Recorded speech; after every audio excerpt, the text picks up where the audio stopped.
লাগলো। কিন্তু রাধারানীর চোখকে কি ফাঁকি দেওয়া যায়?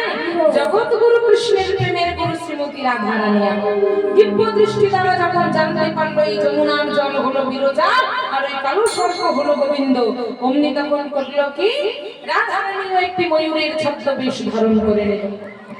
আর ময়ূরের ছদ্মবেশ ধারণ করে যমুনার জল থেকে সর্পরূপে গোবিন্দকে তুলল। মুখে করে তুলে শুরু হলো সর্পে ময়ূরের যুদ্ধ, অর্থাৎ রাধা গোবিন্দের যুদ্ধ। যুদ্ধ করতে করতে করতে করতে করতে করতে আজ ময়ূর রূপী রাধারানী সর্পরূপে গোবিন্দের 3 জায়গায় দিল মোচড়। আর যেই না 3 জায়গায় মোচড় দিল, গোবিন্দের আমার অমনি 3 জায়গায় গেল ভেঙে। আর সেদিন থেকে গোবিন্দের নাম হলো ত্রিভঙ্গ পুরাণ, বাবা শ্যাম। তাই আজ যখন বলছে জয়দেব ফিরে সোজা হয়ে দাঁড়া, সোজা হতে পারলে তো সোজা হবে, সোজা হতেই পারে না বাবা শ্যাম।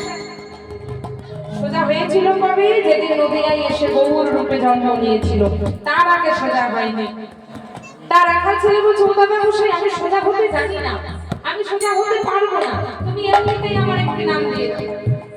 বেশ ঠিক আছে, আর তোকে সোজা হতে হবে না, তোর আমি এমনিতেই নাম দেব। এমনিতেই নাম দেবে? হ্যাঁ এমনিতেই নাম দিতে হবে, সোজা হতে জানিস না তাহলে এমনিতেই নাম। আজ বাঁকা হয়ে ভগবান আমার দাঁড়িয়েছে, আর জয় দেবে বা ভগবানের নাম দেবে। মায়ের একটু উলুধ্বনি দেবেন, কেমন? ভগবানের নাম করানো হচ্ছে, উলুধ্বনি কিন্তু দিতেই হবে। আজ জয়দেব রাখাল ছেলেকে ভালো করে পর্যবেক্ষণ করে বলছে, ওরে শোন শোন, তোর যা রূপ, তোর যা রূপ মাধুরী, সেই দেখে আজ আমি তোর নামকরণ করলাম। তোর নাম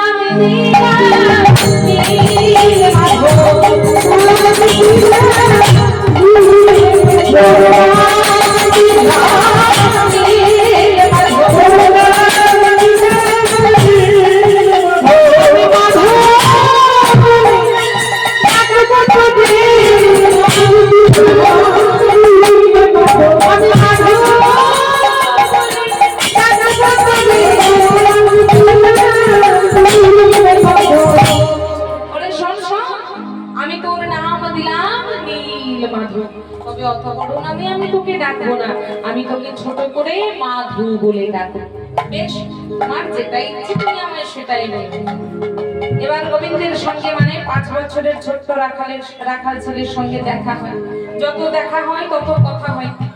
যেদিন ভগবান প্রথম